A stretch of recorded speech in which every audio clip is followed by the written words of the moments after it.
Customer ஒருத்தர் அவர் வீட்டில் automatic setup பண்ணுறதுக்காக இந்த டைமரை கேட்டிருந்தாரு. சரின்னு சொல்லி இந்த டைமரை நம்மளும் வாங்கிட்டு வந்தாச்சு. இதை பிரித்து உள்ளே எப்படி இருக்குன்னு பார்த்துடலாம்.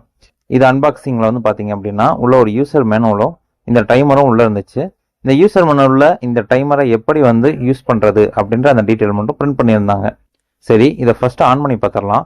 இதை ஆன் பண்ணுறதுக்கு இதுக்கு மேலே வந்து ஒரு கண்ணாடி மாதிரி ஒரு கவர் இருக்குது. ஸோ அந்த கவர் ஓப்பன் பண்ணிவிட்டு இப்போ நம்ம ஆன் பண்ணுவோம். என்னங்க ஆனாக மாட்டுது, எந்த சுவிட்சை முக்கினாலும் ஆன் ஆகலை, என்னாச்சுன்னு தெரியலையே. இருங்க நல்லா ஆன் பண்ணி பார்ப்போம்.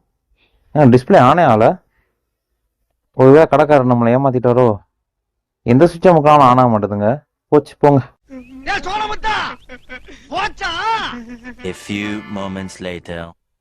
இல்லைங்க, நான் சும்மா காமெடியாக தான் சொன்னேன்.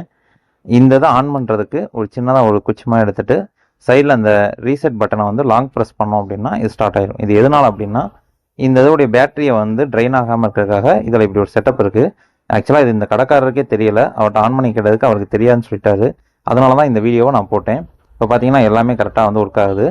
சரி, இந்த வீடியோ உங்களுக்கு பிடிச்சிருந்துச்சு அப்படின்னா கண்டிப்பாக நம்ம சேனலை சப்ஸ்கிரைப் பண்ணிக்கோங்க, லைக் பண்ணி ஷேர் பண்ணிக்கோங்க. இது தெரியாதவங்க தெரிஞ்சுக்கிட்டோம். பாய்.